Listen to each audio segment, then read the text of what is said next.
Saudara-saudara, khususnya Siemen Depok. 1, 2, 3. Kriasjati. Haleluya. Saudara-saudara, tema nasional PGI KWI, Persekutuan Gereja-Gereja Indonesia dan Konferensi Wali Gereja Indonesia, yaitu maka mereka pulang ke negerinya melalui jalan lain. Dikutip dari Matius pasal 2 ayat 12.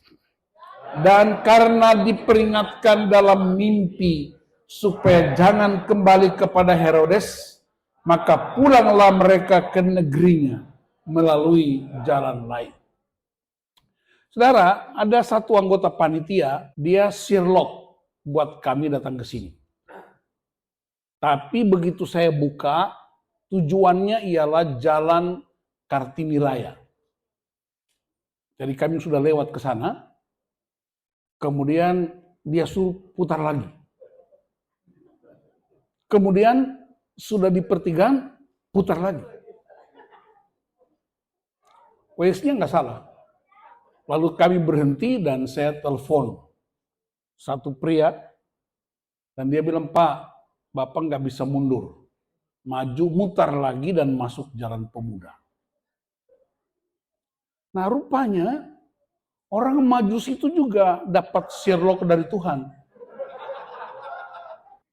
Nah, orang Majus datang ke Bethlehem, kan Yesus lahir di Bethlehem.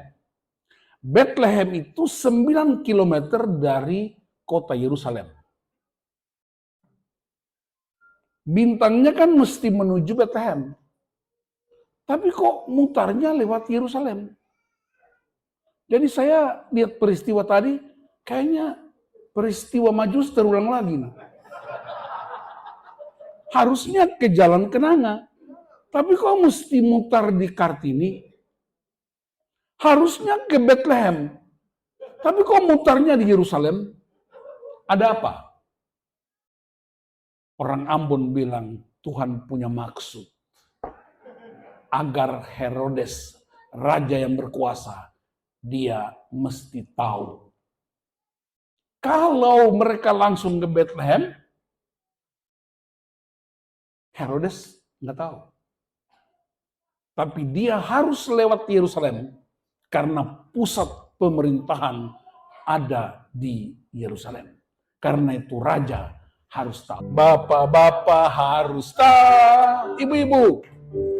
Ibu-ibu harus tahu. Kita semua harus tahu siapa Yesus. Siapa Yesus? Raja-raja harus tahu.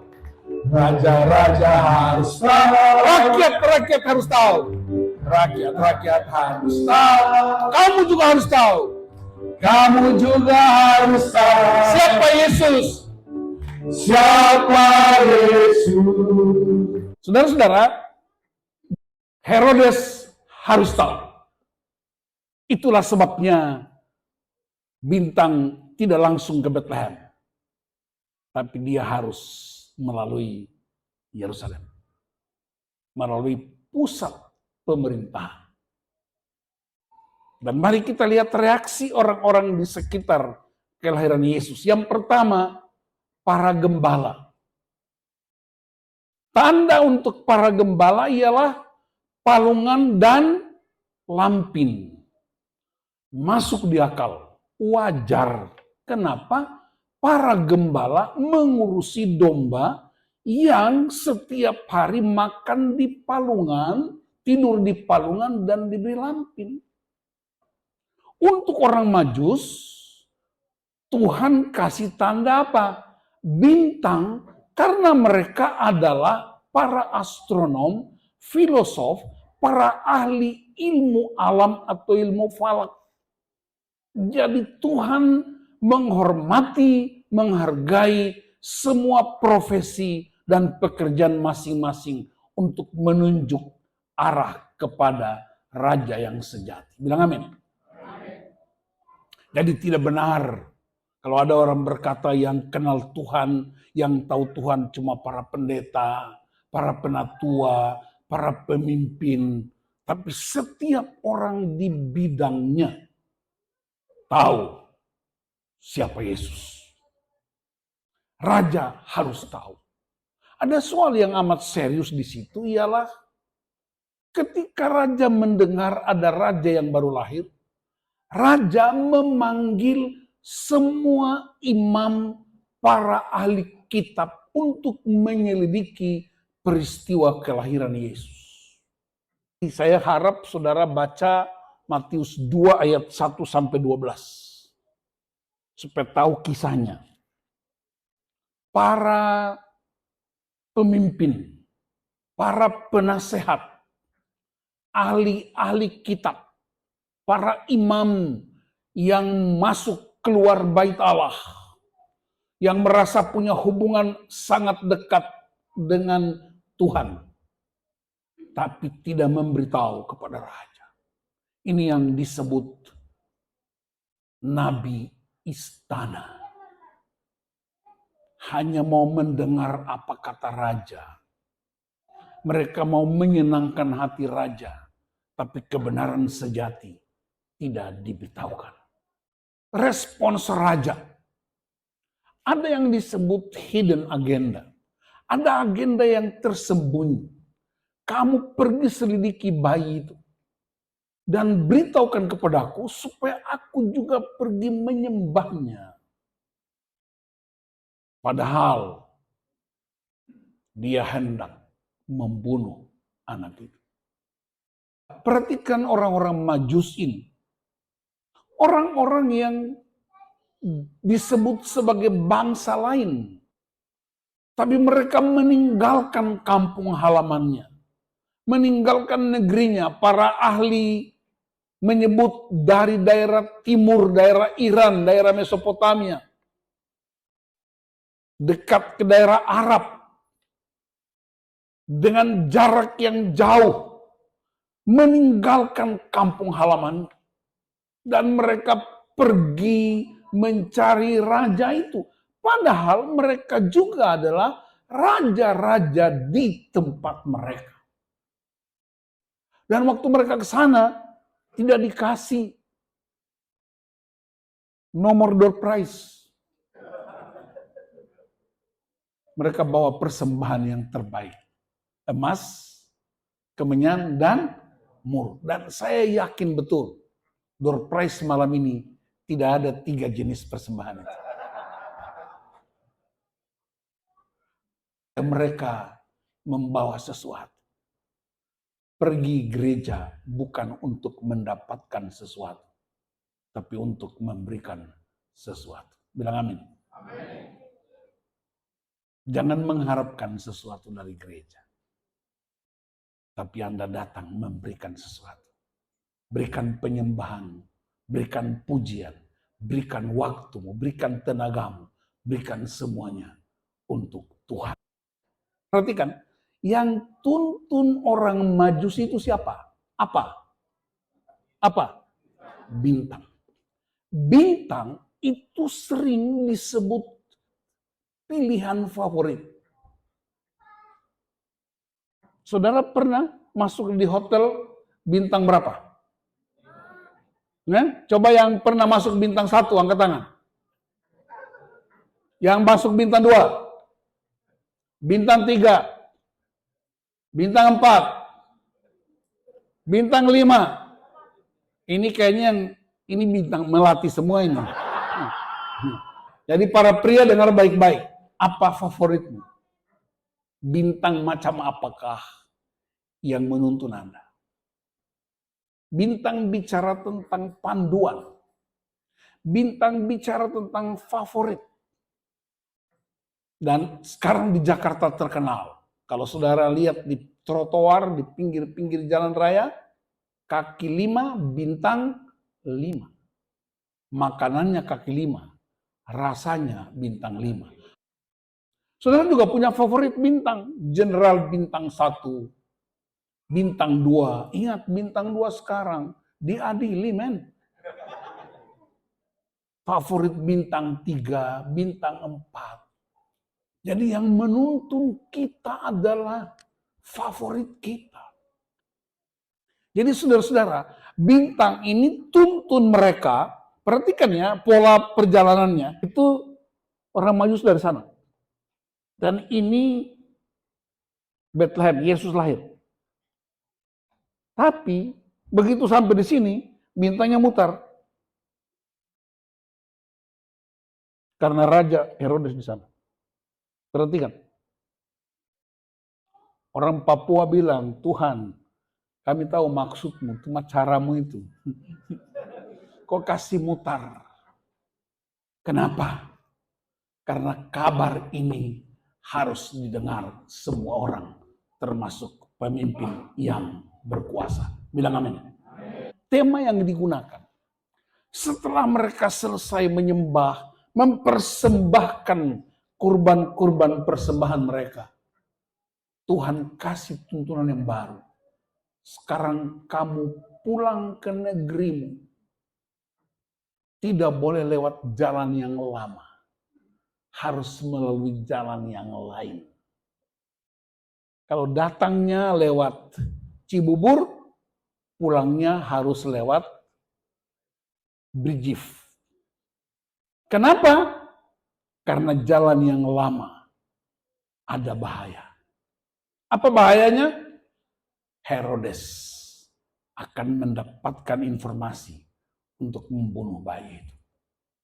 Ada kejahatan, tinggalkan tempat itu. Tidak usah lagi balik kayak pria-pria. Tidak usah balik lagi ke masa bodohmu itu. Masa lalu yang kampungan itu. Yang ribut terus dengan istrimu itu. Yang masuk ke hotel-hotel bintang-bintang yang membuat engkau kacau hidupmu itu. Tinggalkan itu. Ada jalan yang baru. Karena itu saudara-saudara perhatikan. Bukan lagi bintang di langit itu yang tuntun mereka. Tapi sekarang bintang yang baru. Wahyu 22 ayat 16 berkata, Yesus Kristus adalah bintang timur yang gilang gemilang. Bilang amin. Jadi ilmu pengetahuan kita bisa dipelajari. Keterampilan bisa dilatih.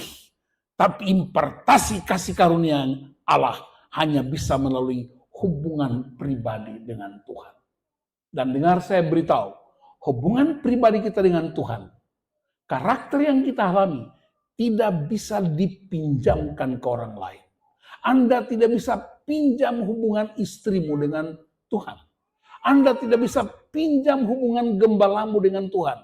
Tapi Anda harus bersedia untuk mengalaminya seorang diri. Bilang amin.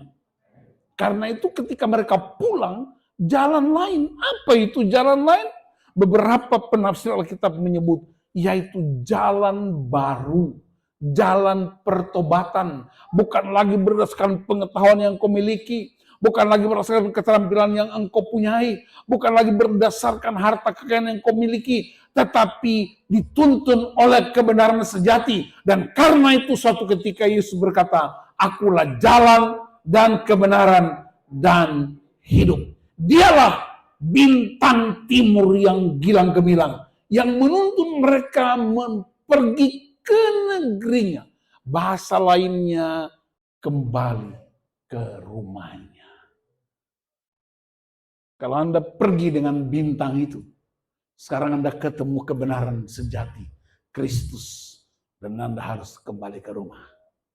Sebab di rumahlah tempat pertama dan utama untuk pendidikan karakter. Di rumahlah kasih sayang Kristus mulai dipraktekkan. Di rumahlah tempat utama pendidikan Kristen bagi anak-anak kita. Bilang amin.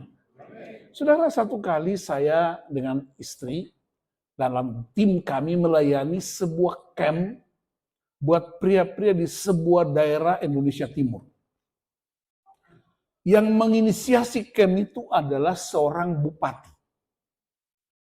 Bupati ini dia terpilih bukan hanya karena dia cerdas. Tapi dia terpilih karena dia disebut sebagai raja di daerah itu. Orang sana menyebutnya Bapak Tua. Walaupun sebenarnya belum tua. Dia dipanggil Bapak Tua karena dia dituakan. Dia sering dipanggil Bapak Raja karena memang suku raja. Dan dia terpilih jadi bupati. Belum lagi dia dipilih jadi ketua kaum Bapak di gereja itu. Habis sesi-sesi semuanya, terakhir sesi pernikahan yang dilahirkan kembali. Dan beliau memilih untuk bikin PYDK di gereja di pedalaman. Kurang lebih 2 jam kami naik mobil. Dan peserta yang hadir 100 pasang suami istri. Ditambah lagi dengan jemaat-jemaat yang hadir, masyarakat yang hadir, karena ini di kampungnya Bapak Raja tadi, Pak Bupati. Saya selesai kasih firman Tuhan, lalu tantangan yang terakhir. Kalau engkau benar-benar mengalami firman, kalau engkau benar-benar menjadi seorang pria sejati, praktekkan tindakan Yesus. Di depanmu ada sebuah baskom berisi air. Di sampingmu ada sebuah handuk kecil. Berlututlah di depan kaki istrimu. Dan Anda mulai basuh kakinya. Dan hampir seluruh pria sudah lakukan. Mereka sudah menangis, istrinya sudah menangis. Bapak-bapaknya lakukan juga sambil menangis. Jemaat-jemaat yang ada di dalam gedung gereja maupun yang di luar gedung, mereka itu terharu, ada yang menangis. Tapi Bapak Raja, Pak Bupati, Bapak Tua tetap berdiri. Istrinya pandang wajahnya, istrinya bilang begini, Pak, lakukan Pak. Istrinya sudah nangis, Pak, lakukan. Tapi Bapak Raja tetap berdiri. Saya nggak sebut namanya, nggak sebut daerahnya.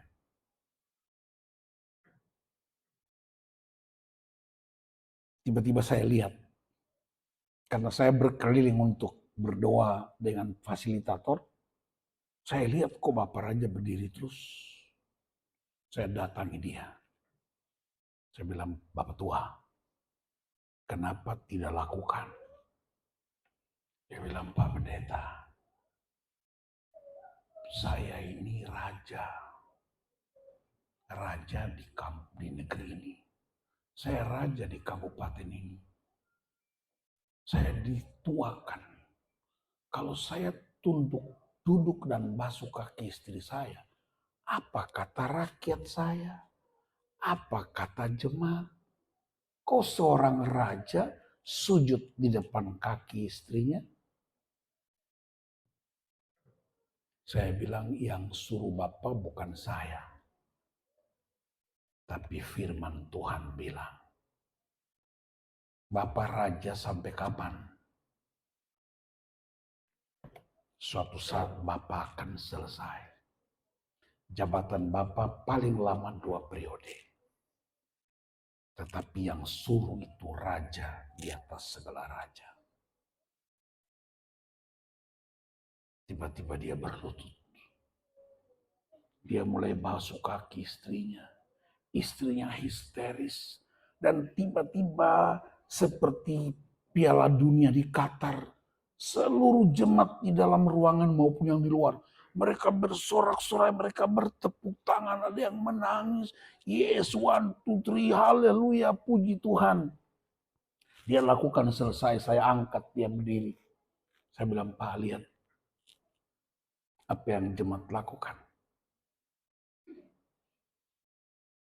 Dia peluk saya, dia bilang terima kasih. Saudara-saudara, sehebat apapun engkau, kalau ketemu Kristus secara pribadi, ketemu firman-Nya secara pribadi, pasti terjadi perubahan radikal. Lihat Saulus, dia kurang apa? Dia bilang begini, aku orang Israel, bangsa pilihan. Aku orang Ibrani asli, tidak campur. Aku disunat pada hari ke-8, anak perjanjian. Aku ahli Taurat, aku suku Benjamin, suku raja. Tapi waktu aku berjumpa dengan Kristus, semua yang aku miliki, aku anggap sampah. Sampah dalam bahasa Yunani, skubalon artinya kotoran manusia. Dan terjadi perubahan yang amat radikal. Tadinya dia penganiaya tubuh Kristus. Ketika berjumpa dengan Kristus di kota Damsyik, dia menjadi pemberita Kristus yang sangat radikal. Sejahat-jahatnya seorang pria atau wanita, sehancur-hancurnya hidupnya, kalau engkau berjumpa dengan bintang timur yang gilang gemilang itu, engkau ketemu dengan bintang timur yang dahsyat itu, engkau ketemu dengan Kristus sang Raja yang lahir itu, pasti terjadi perubahan radikal. Hari ini kita juga merayakan Siemen Depok berulang tahun yang ke-14. Hati-hati, jangan sampai Siemen menjadi bintang. Jangan sampai gereja Abalov atau GBI atau GKI atau apapun gerejamu jadi bintang. Mereka, barang-barang itu hanyalah media penuntun. Dan ketika engkau berjumpa dengan Kristus, maka semua media itu akan selesai. Bintang itu tidak bersinar lagi, karena dia cuma penuntun. Para pria jangan radikal dengan Siemen, radikal dengan Kristus. Bilang amin. Para pemimpin gereja jangan radikal dengan gerejamu, radikal dengan Kristus. Karena semuanya itu akan berakhir. Tapi Kristus tidak pernah berakhir. Amin. Saya mau beri kesaksian satu lagi dari kota Manokwari. Itu tahun 2010. Campnya di sebuah hotel namanya Hotel Fujita. Yang boleh nginap di hotel itu pembicara dan beberapa panitia dan beberapa fasilitator yang datang dari luar Manokwari.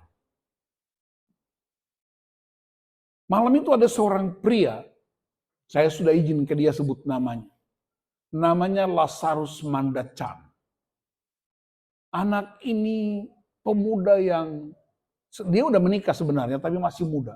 Badannya mantap betul, tinggi badannya, dia kulitnya hitam, rambutnya keriting. Aku Papua, kulitku hitam, rambut keriting. Papua asli. Tapi dia juga adalah good father, peminum alkohol, minuman keras. 2 jenis botol, satu bernama Yanti, satu bernama Yance. Yanti itu kependekan dari botol yang tinggi, Yanti. Sedangkan Yance itu botol yang ceper. Ya banyak, pria kan tahu minuman itu toh. Yang ceper dan yang tinggi. Dia lihat spanduk-spanduk di kota. Dia juga lihat spanduk di kompleks hotel. Lalu dia memutuskan untuk membayar sebuah kamar tanpa ada yang tahu. Dia beli satu kamar, lalu dia beli bintang-bintangnya. Dia beli Yanti, itu bintang dia. Yanti 1 botol, Yance 1 botol. Kemudian dia beli 3 jenis rokok. Marlboro, Gisamsu, dan Jarum. Itu bintang-bintang dia.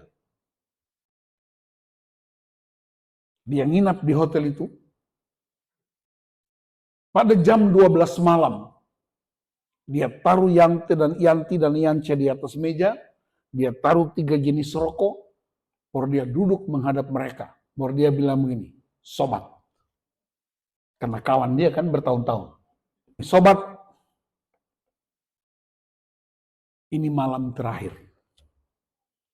Besok saya mau tempuh hidup baru. Dia belum tahu camp pria sejati itu apa. Tapi kan dia baca spanduk-spanduk.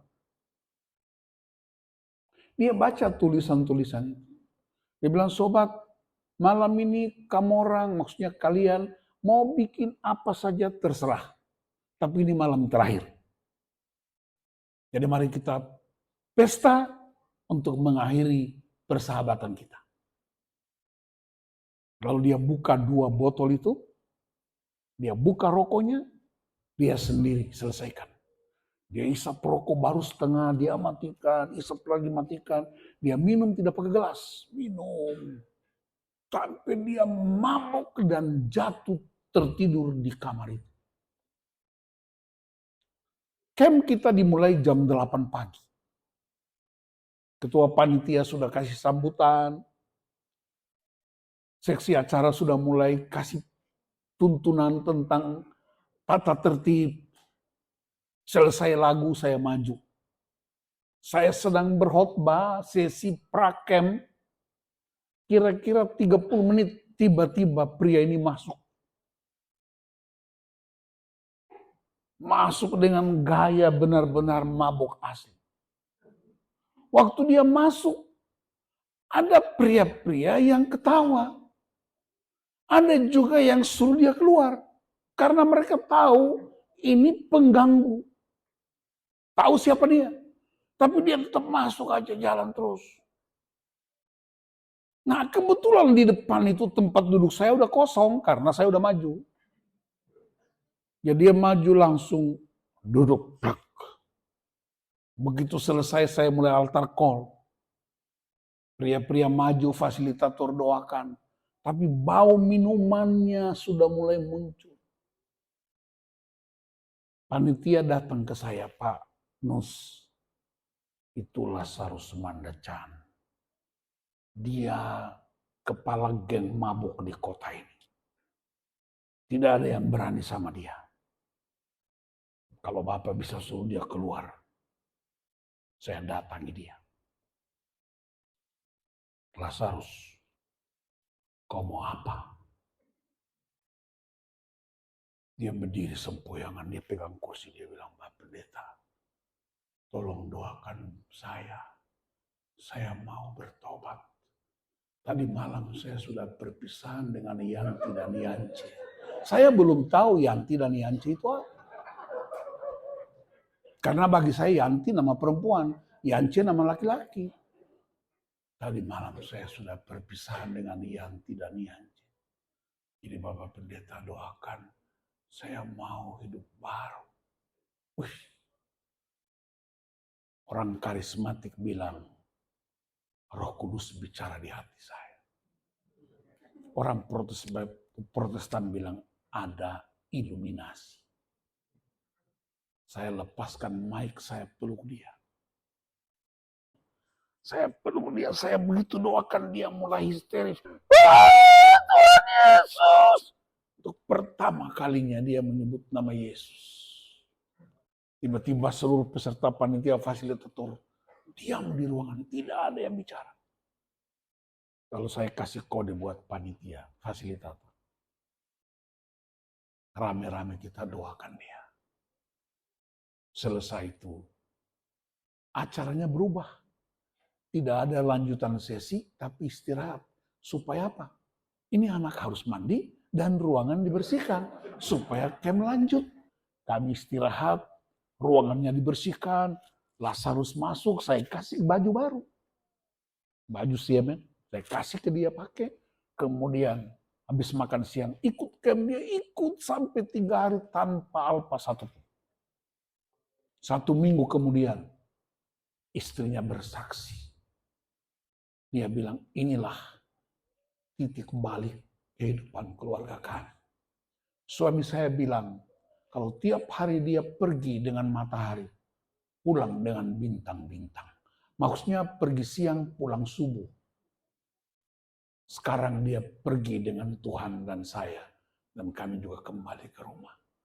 Kira-kira 6 bulan kemudian dia ikut modul 2 di Sorong. Dan dia menjadi head fasilitator di Manokwari. Di ikon baru bagi pemulihan pria di sebuah gereja Beni Panjaitan. Tahu gereja Beni Panjaitan? Gereja tua. Di gereja tua, itu kan lagu Beni Panjaitan. Lazarus Mandacan berjumpa dengan Kristus. Dia nggak berjumpa dengan pembicara. Dia nggak berjumpa dengan fasilitator. Dia berjumpa dengan Kristus dan kebenarannya. Dan terjadi perubahan. Ini yang disebut dia pulang ke negerinya melalui jalan lain. Tadinya dia datang dengan Yanti dan Yanci. Dia pergi dengan matahari dan pulang dengan bintang-bintang. Mereka datang dengan bintang dari timur. Tapi ketika berjumpa dengan Kristus, mereka pulang melalui jalan lain. Ada jalan baru, jalan pertobatan, jalan hidup baru. Saudara, mari kita pelajari prinsip ini. Mereka datang mencari raja itu. Tapi waktu mereka berjumpa dengan raja itu, mereka pulang dan menceritakan, memberitakan tentang siapa Yesus bagi bangsa-bangsa di sekitar. Seluruh perjalanan mereka penuh dengan kisah tentang Kristus yang adalah Tuhan dan Raja atas seluruh bumi. Bilang amin. Mari bangkit berdiri, kita mau datang sama Tuhan. Hari ini kita putuskan, saya percaya baik pria wanita yang sudah ikut pemulihan itu bukan tujuan kita. Tujuan kita ialah Kristus mesti menjadi milik segala bangsa. Saya lihat di sini ada banyak anak-anak muda, biar hidup kalian juga menceritakan Kristus bagi teman-teman di sekolah. Para pria, jangan diam. Beritakan kebenaran itu kemanapun engkau pergi. Mereka pulang dengan jalan lain. Seorang bapak tua, seorang raja kepala suku, dia harus tersungkur di bawah kaki istrinya untuk mempraktekkan Kristus karena dia ketemu kebenaran. Seorang Lazarus mendecak, dia bisa bikin pemutusan hubungan dengan favorit-favoritnya. Malam ini kita putus hubungan. Aku mau hidup baru. Aku mau tempuh jalan yang baru. Dan jalan baru itu ialah Kristus. Bapakku berdoa untuk anak-anakku, kami semua, pria wanita, anak-anak muda, orang tua, CMN Depok, yang boleh memasuki 14 tahun. Tuhan tolong kami, supaya semua media ini bukanlah yang utama dalam hidup kami. Bukan CMN yang utama, bukan gereja yang utama, tapi Kristus yang utama. Dialah jalan kebenaran dan hidup. Dan karena itu Bapa, aku berdoa, kebenaran firman Tuhan meneguhkan, menguatkan kami untuk ambil keputusan yang radikal, sebab kami percaya perjumpaan dengan Kristus secara pribadi akan mengubahkan segala sesuatu. Terima kasih Bapa. Segala hal berhormat buat Engkau, kemuliaan hanya buat Engkau. Di dalam nama Tuhan Yesus Kristus. Haleluya.